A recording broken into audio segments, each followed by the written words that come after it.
Hi, Democrats. Today is Thursday, August 24th, and it's time for the Chair's Daily Life. Happy Thursday. Okay, so I'm going to call it Happy Thursday, and I'm going to say it's because we, for those of us who watched it, we survived the first Republican presidential debate.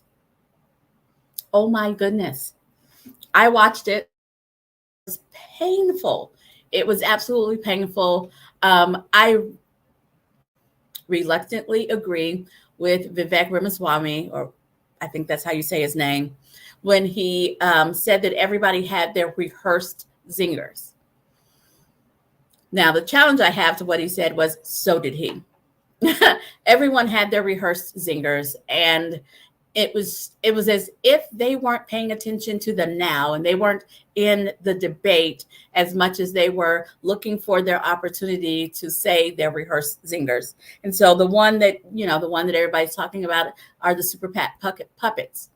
And it's interesting because Ramaswamy is also backed by a super PAC, but he was the one who got to say it. So watching them dance around, not talking about the former president and even after it was brought up very specifically. It was brought up very, very specifically, and the dancing was amazing. Now, I'm not going to go into too many names because their names don't matter. But there was how do we know that he's going to be found guilty of something? Well, it's 91 charges and 4 jurisdictions. He's going to be found guilty of something. But the reluctance to face the reality was amazing. The folks who said that they would do something about it, also amazing. It was a very stark contrast between what they think is important in America and what I, as a voter, just a regular voter, was sitting there watching and listening to. There was no talk about lifting up the middle class, shoring up the middle class, making sure that the middle class can make it. There was no talk whatsoever. There was no talk about low wealth individuals. There was no talk, even when the guy on the end, again, no names, tried to end conversation about small town America. It got shut down really quickly because they don't care. Even though America tends to vote in that direction, I hope that they watched last night and saw that there were no policies discussed that will help them. There were no issues discussed that made it even appear that they thought about it at all. And no, Regina, I know the names. I'm deliberately not saying the names because it's not worth it. I'm not gonna say their names. There was no talk about jobs. There was some exaggeration and some flat out lies about the economy. Just flat out. I'm just gonna say flat out lies about the economy. They didn't talk about prescription drug prices. They didn't talk about gun violence, which is a real thing. But I guess our friends in Chicago are glad since they're usually vilified when they talk about gun prices. And when the issue of climate came up, the guy in the center with a big smile literally said that he didn't believe in climate change and that it's a hoax that the left wants us to believe. Well, I believe in it. I believe in it when I say, when we talk about the wildfires in Hawaii that were exacerbated by the hurricane winds. I believe it when we talk about, the fact that we had a month of 100-degree temperatures here in Oklahoma. We've had 100-degree temperatures, but the way that we're having it now, the flooding and the hurricane in Southern California. I was in Alaska last year, and I watched a huge glacier come apart from the glacier, and the glaciers are smaller now. Climate change is real. And I think that when we go to the ballot box to vote for president, I hope that we're going to vote for somebody who believes it's a real thing. It was painful to watch. From the cartoon set to the made up zingers to the watching them dance around and not talk about the guy who is set to turn himself in this evening at 6:30. He was given a deadline by tomorrow at noon, and he's pushing it to the last possible second. So today at 7:30 Eastern time, 6:30 Central time, there will be yet another incident of history. Another piece of history is being made this evening at 6:30 Central time. A former president of the United States will have his mugshot taken. That's big. You know, there are all these charges. There are all these jurisdictions. He's been charged with crimes dating back to the 70s. But I believe that this will be the first time that a former president of the United States will actually have to have a mugshot. Fingerprinted before, I believe. But the mugshot's a big one. This is where we are. This is what happens when people put themselves above the law. We don't know what's going to happen. He deserves the opportunity to defend himself in a court of law. But I keep coming back to it's 91 charges. It's 91 charges that the former president of the United States has been charged with. And the people on that stage yesterday, 6 out of 8 of them could not bring themselves to admit it, couldn't bring themselves to criticize him, couldn't bring themselves to separate themselves from him. Even one who tried to separate himself still said, well, we don't know if he's going to be found guilty. We don't know that he needs to be pardoned because in order to be pardoned, you have to be found guilty of something. Oh, Mr. Vice President, he's going to be found guilty of something.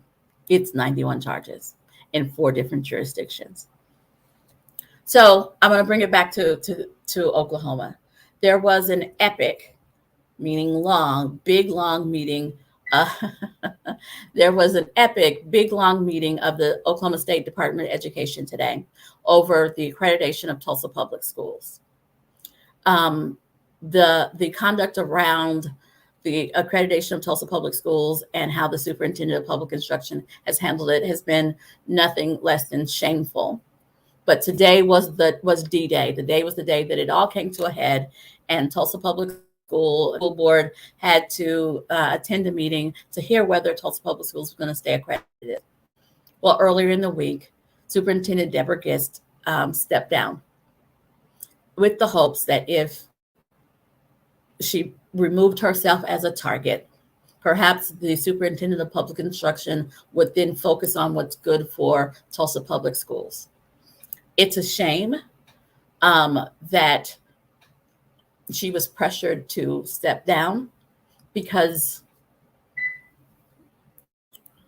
I just don't have a whole lot of hope that the superintendent of public instruction is all of a sudden going to behave like an adult or just behave in the manner that the job prescribed. So, of course, directly after the meeting, he made a video, because out official memos, he made a video saying that he made it clear that Tulsa has to get their act together and every 30 days, which I think is rich considering how he's running the State Department of Education into a ditch. But anyway, he's going to do monthly checks to make sure that Tulsa is still in line, blah, blah, blah. But nowhere in that video did he even address, hint at, or act like he was aware of the multiple bomb threats that have happened in Tulsa. It's the Union Public Schools, but it is in Tulsa as a result of his Twitter post. No mention of it whatsoever. Not even sending thoughts and prayers to the children who had to evacuate the schools more than once. If he really cared about students, do you only care about torturing and terrorizing students of Tulsa Public Schools and you not be there to reach out and show empathy for the schools of Ochoa Elementary? Can you not be there and consider the schools at the students at OSSM where it feels like all the administration at some point in their career has been involved in some a student sexual scandal. I don't know how he picks and chooses what he cares about, but it feels very clear that he cares about how he can get the most news. It appears that all he cares about is how to get the most positive light on his good, rather than hunkering down and doing the entire job. Which brings me to my summary of today's live. It is truly about, somewhere along the line, we've lost the reverence for elected positions. We've lost the responsibility for folks who are elected to office on a statewide level or on a national level. And they've lost, I don't know what it is, and reverence may not be the right word, but just the feeling that they trusted. They've been trusted by the folks who voted for them to do a real job, and they're just not. And so because that's where they are, because that's what we see, it is up to us to be more careful with our votes. It is up to us to make sure that we research who we're electing and share that research with our friends and family. Because we knew that the superintendent of public instruction, when he was the secretary of the Department of Education, was a train wreck. We knew he was a train wreck before he got elected and elevated to the position that he has, but we didn't make enough noise when he got elected. Everybody could tell the president was not up to the job, that he was not running to represent the entire United States. We were able to overturn that, but we are still living the consequences of not being loud enough. We're still living the consequences of us not uniting and voting for the best person for the job. So as we embark on this next election cycle, and we are in the middle of an election cycle right now. I am talking to candidates every day who are going to be on your ballot either at the end of this year or in 2024. We have to focus on making the right decision, researching the candidates, and then telling our friends and neighbors. And don't just say, now, of course, I am a girl who believes in voting blue. That's why I'm here. But we got to tell them more.